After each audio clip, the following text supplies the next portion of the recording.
Subscribe कीजिए हमारे channel study for dreams को और स्टडी से रिलेटेड सबसे अच्छी वीडियो सबसे पहले पाने के लिए बेल आइकन पर क्लिक करें।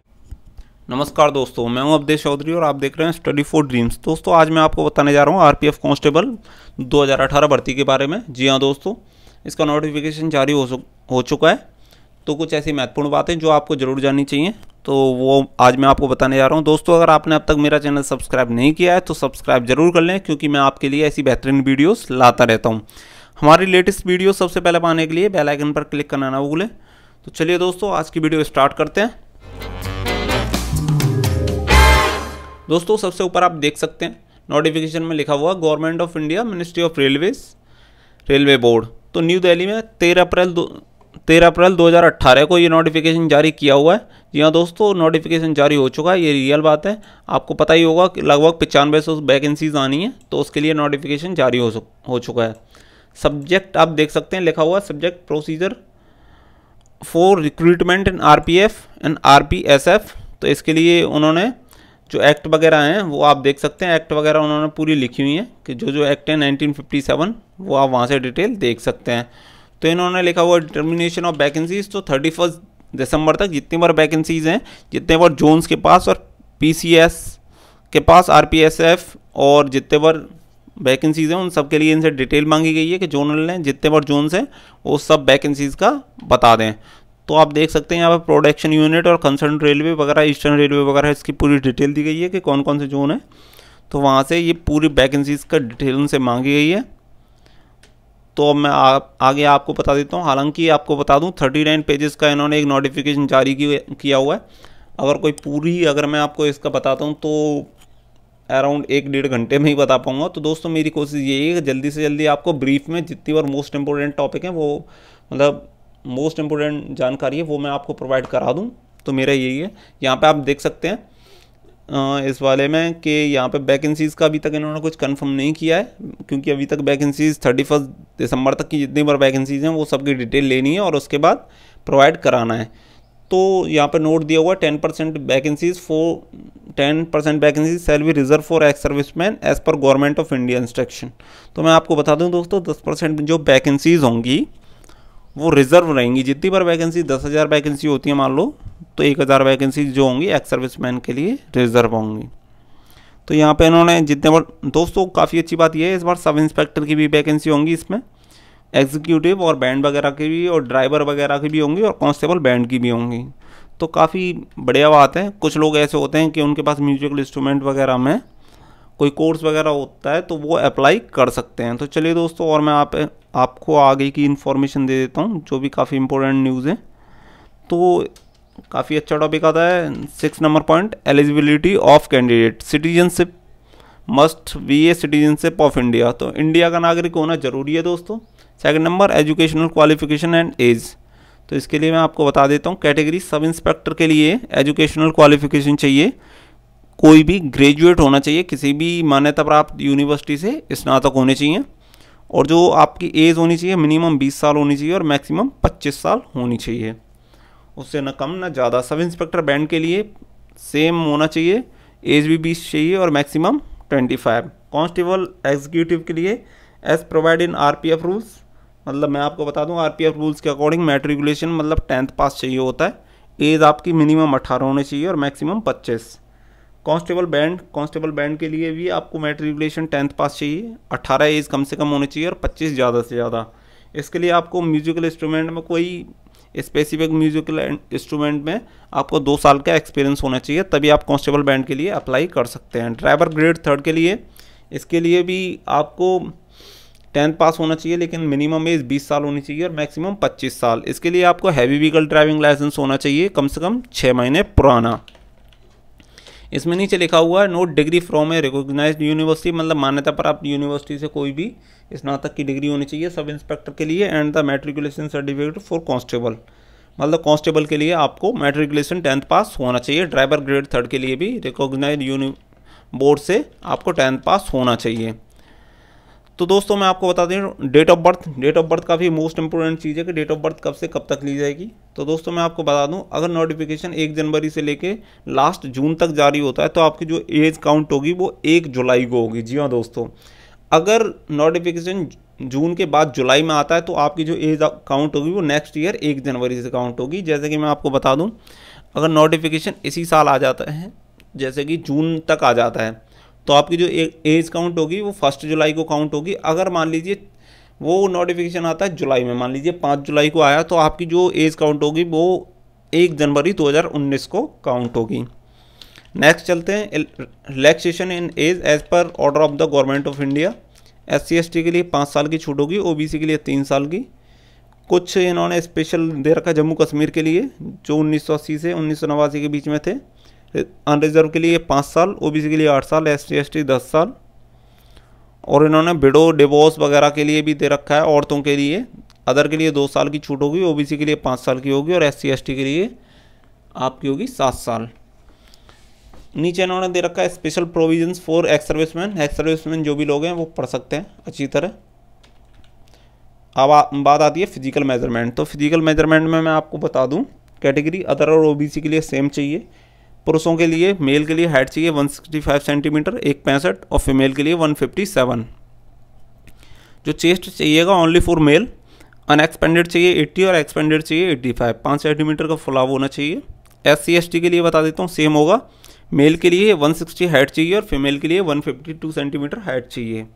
जो चेस्ट होगा ओनली फॉर मेल 76.2 और 81.2, मतलब 5 सेंटीमीटर का फुलाव चाहिए। इनके लिए 5 सेंटीमीटर कम से कम फुलाव होना ही चाहिए। और कुछ इन्होंने दे रखा है फॉर गढ़वालीज एंड गोरखास, मराठास, डोगरास, कमानीज के लिए 163 हाइट चाहिए मेल की और 155 चाहिए फीमेल की। अनएक्सपेंडेड जो चेस्ट होनी चाहिए 80 होनी चाहिए और एक्सपेंडेड होनी चाहिए 85। इन्हें भी 5 सेंटीमीटर का फुलाव चाहिए ही चाहिए। तो चलिए, पब्लिकेशन ऑफ एम्प्लॉयमेंट नोटिस ये आप पढ़ सकते हैं। आपके मतलब की जो भी जानकारी है मैं आपको सारी जानकारियाँ दे रहा हूँ। तो दोस्तों इस बार मैं आपको बता दूं, 8 नंबर पॉइंट आप पढ़ सकते हैं। Engagement of agencies for processing for application and the conducting computer based test. तो CBT एग्ज़ाम होगा, ऑनलाइन एग्ज़ाम होगा। तो दोस्तों आप अपनी तैयारी ऑनलाइन एग्ज़ाम की तरह रखें, क्योंकि अगर आप ऑफलाइन एग्ज़ाम की तैयारी करते हैं तो ऑनलाइन में काफ़ी प्रॉब्लम हो जाती है। तो दोस्तों अपनी तैयारी उसी के हिसाब से कंटिन्यू रखें कि जिससे आपको कोई दिक्कत ना हो। तो चलिए दोस्तों, और आगे आपको बता देता हूँ। आगे इन्होंने 39 पेजेस का काफ़ी लंबा वो दिया है। तो इसका जो मोड ऑफ एप्लीकेशन होगा वो ओनली ऑनलाइन होगा, और कोई अदर मोड नहीं है। तो आप मतलब ऑफलाइन इसे नहीं भर सकते। दोस्तों मैं आपको बता दूं, ऑनलाइन ही फॉर्म भरना, ऑफलाइन मत भरना। अगर कोई आपसे बोलता है कि ऑफलाइन भरा जा रहा है तो वो आपसे झूठ बोल रहा है। ऐसा कुछ नहीं है, आप केवल इसे ऑफलाइन नहीं भर सकते, ऑनलाइन इसे भर सकते हैं। तो आपको बता दूं, इसकी RPSF की 15 बटालियन है। 15 बटालियन में से आपकी पोस्टिंग कहीं पे भी हो सकती है। असम, UP, वेस्ट बंगाल, तमिलनाडु, दिल्ली, आंध्र प्रदेश, वेस्ट बंगाल, हरियाणा, झारखंड, बिहार, महाराष्ट्र, वेस्ट बंगाल, JNK और वेस्ट बंगाल जितनी बार हैं। तो आप देख सकते हैं इन यूनिट में, बटालियन में से आपको कहीं पे भी पोस्ट किया जा सकता है। तो और भी काफ़ी जानकारी हैं, आप ये भी पढ़ सकते हैं। मैं आपको खाली मोस्ट इम्पोर्टेंट जानकारी हैं वो दे रहा हूँ। तो फीस के बारे में अभी तक इन्होंने कंफर्म नहीं किया। एग्जामिनेशन फीस जो होगी, वैसे मैं आपको बता दूं, ग्रुप C की जो फीस होती है RRB में वही होगी।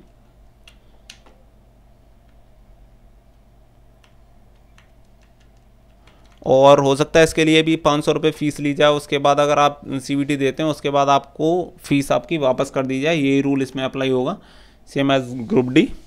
Mode of payment of fees online भर सकते हैं आप, इंटरनेट बैंकिंग, डेबिट कार्ड आदि से ऑफलाइन पेमेंट भर सकते हैं। और SBI ब्रांच से चालान बनवा के भरवा सकते हैं, और पोस्ट ऑफिस चालान पेमेंट मोड भर सकते हैं कंप्यूटराइज पोस्ट ऑफिस से। तो काफ़ी अच्छी बात है, काफ़ी सारे ऑप्शन उन्होंने खुले रखे हैं। तो अच्छी बात है कि किसी को दिक्कत ना हो।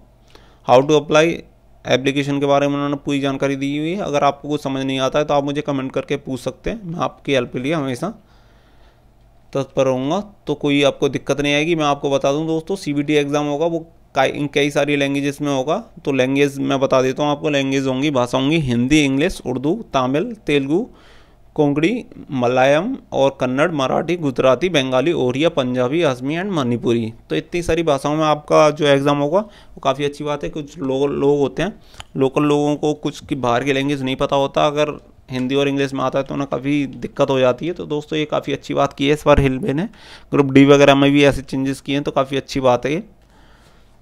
तो दोस्तों मैं आपको आगे बता देता हूँ, कुछ इनवैलिड एप्लीकेशन रिजेक्शंस के कुछ वो हैं, तो आप इन्हें पढ़ सकते हैं कि किस किस ग्राउंड पे रिजेक्ट किए जा सकते हैं। जो हॉल टिकट होगी वो आपकी ऑनलाइन आएगी, आपको SMS और ईमेल करके आपको बता दिया जाएगा, तो आप ऑनलाइन वहाँ से जाके बोर्ड की वेबसाइट से डाउनलोड कर सकते हैं। और भी काफ़ी जानकारी, मोस्ट इम्पोर्टेंट जानकारी है वो मैं आपको अभी बता रहा हूँ। तो CBT एग्ज़ाम होगा, CBT एग्ज़ाम के बारे में आपको बता चुका हूँ। रिक्रूटमेंट प्रोसेस होगी वो 4 फेजेस में कंप्लीट होगी, तो 4 फेज़ होंगे। पहला होगा CBT, पहला एग्ज़ाम होगा, उसके बाद फिजिकल मेजरमेंट होगा और फिजिकल एफिशिएंसी टेस्ट होगा आपका, मतलब फिजिकल। थर्ड में होगा ट्रेड टेस्ट फॉर ड्राइवर और जो बैंड वगैरह हैं जिनके लिए अप्लाई है, केवल उन्हीं के लिए, आपका नहीं होगा। और फेज़ नंबर 4 डॉक्यूमेंट वेरिफिकेशन। अब मैं आपको बता देता हूँ CBT जो एग्ज़ाम होगा, ऑनलाइन एग्ज़ाम होगा, उसमें कौन कौन से सब्जेक्ट होंगे। तो दोस्तों जितनी बार मैंने लैंग्वेजेस आपको बताई थी, जितनी भाषा बताई थी, सब में पेपर आएगा। 10th स्टैंडर्ड का होगा कांस्टेबल के लिए, और सब इंस्पेक्टर के लिए आपका होगा ग्रेजुएशन लेवल का। अदर और OBC के लिए 35% मार्क्स कंपलसरी है पास होने के लिए, अगर नेसेसरी मार्क्स हैं 35, इतने परसेंट आपको लाने ही लाने, और 30% ST SC के लिए लाने ही लाने हैं। तो मैं आपको बता देता हूँ, सब इंस्पेक्टर के लिए, एग्जीक्यूटिव के लिए 90 मिनट होंगी, 120 क्वेश्चन, 50 जनरल अवेयरनेस के होंगे, अर्थमेटिक के 35 और जनरल मतलब रीजनिंग के 35 क्वेश्चन होंगे। कांस्टेबल के लिए बता देता हूँ 90 मिनट होंगी, 120 क्वेश्चन, और GS के जो क्वेश्चन होंगे वो 50 होंगे, और अर्थमेटिक के जो क्वेश्चन होंगे 35, और रीजनिंग के भी 35। कांस्टेबल जो बैंड वगैरह के लिए होंगे 45 मिनट का टाइम होगा, 60 क्वेश्चन होंगे, 20 जनरल अवेयरनेस और 20 अर्थमेटिक और 20 रीजनिंग। ड्राइवर ग्रेड 3 के लिए 45 मिनट का टाइम होगा, 60 क्वेश्चन होंगे, GS के 20 क्वेश्चन, अर्थमेटिक 20 क्वेश्चन और रीजनिंग 20 क्वेश्चन होंगे। तो there shall be no CBT for post of constable band and sub inspector band. तो मैं आपको बता दूं, जितने बार जो बैंड की पोस्ट है कांस्टेबल या सब इंस्पेक्टर के लिए, उनके लिए CBT नहीं होगा, उनके लिए ऑफलाइन ही एग्जाम होगा। The CBT question will be designed as under. तो जो आप देख सकते हैं इसके सिलेबस का कौन कौन से टॉपिक होंगे, geography, economics, general polity, Indian constitution, sports, general science, CTC।